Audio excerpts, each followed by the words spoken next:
Okay, so today we're going to make deep fried pickles. I've already chopped the pickles into slices and patted them dry.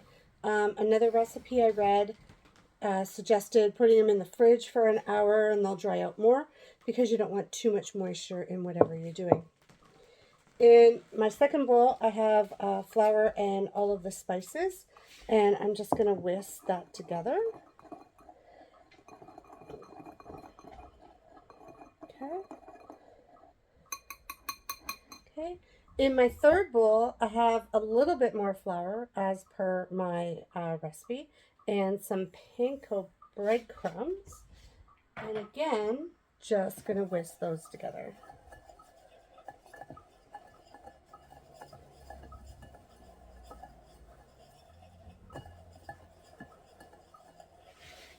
And the reason why I did 1 to 3 is because those are dry. And then honestly, I can just use the same whisk for my wet. Okay, so in my wet, I have 1 egg already in there, cracked. And then I have some milk that I'm going to put in. And what I'm going to do is I'm going to whisk that in there as well. Now, depending on what you're making, if it's like proteins, anything like that,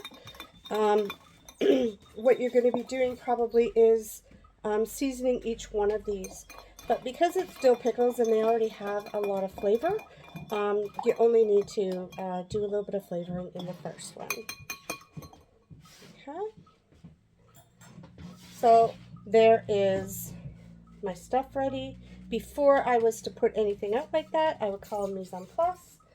And what I'm going to be doing now is I'm going to be taking some of my pickles, putting them in the flour dish, putting them in the egg wash, and then putting them into the panko. When I'm dealing with my dry ingredients, I'm going to use my right hand. When I'm dealing with my wet ingredients, I'm going to use my left hand. And it's really important to only do a few at a time. So I'm going to put 6 in here. Okay. And I used my left hand, but that's okay. Okay. And then I can pick each one out. I can see it's covered in flour. I need to tap that off.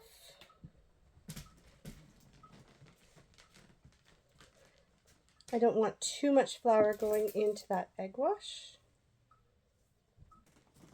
Okay. And then with my other hand, I can turn those over. So this is the only hand that goes in the wet. This is the only hand that goes in the dry. And then it just makes life so much easier.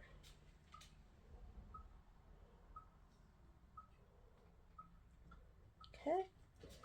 So what I'm going to do now with my wet, I'm going to take that out. And I'm just going to drop that into my second dry.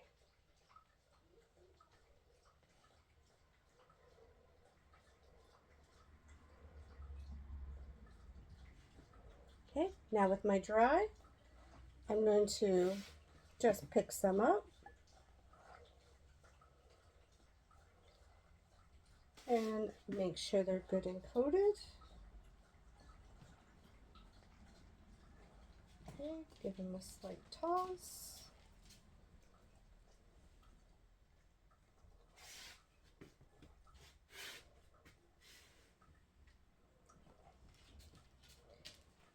And then I can take them and put them on the landing tray or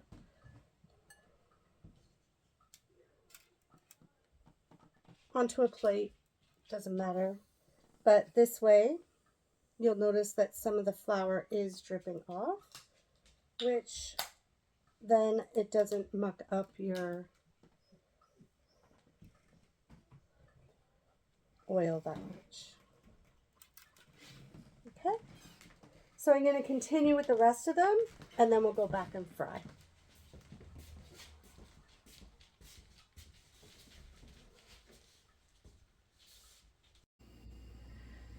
Okay, so we're up to temp and I'm going to start deep frying. I can use tongs to lower this in because it is smaller. Or I could, if it's a little bit of a bigger, I could use a spider. This is a spider. If it was a larger item, I would leave batter on my fingers because that would protect my fingers from the oil. And I would gently drop it away from me without it splashing. Okay. Now I also know I'm going to drop a few in here. Ooh, you can hear it. There is a smoke point of oil, and that's the point that you actually smell the oil, and it's coming up to temp. If you go past that, it will scorch the oil. Okay, so I'm going to put about half of these in because they're pretty small. I don't want to overcrowd the pan because it can definitely make a difference. These are only cooking for about 3 to 4 minutes until they're slightly golden brown. Okay, and I'm going to turn that down because it's getting a little warmer than what I want. I want 375. Okay, and generally when they float is when they're done. Okay.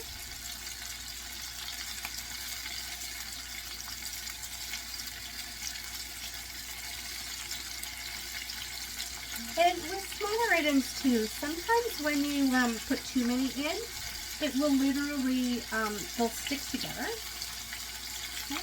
Now I'm going to place these on a wire rack so that the oil can drip off.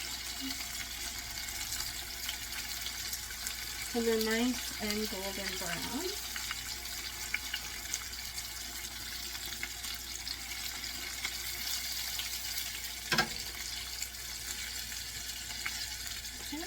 And if I want to remove a lot at one time, my spider is probably the best to do that. Okay. So I'm going to drop some more and we'll finish these up and we'll be back.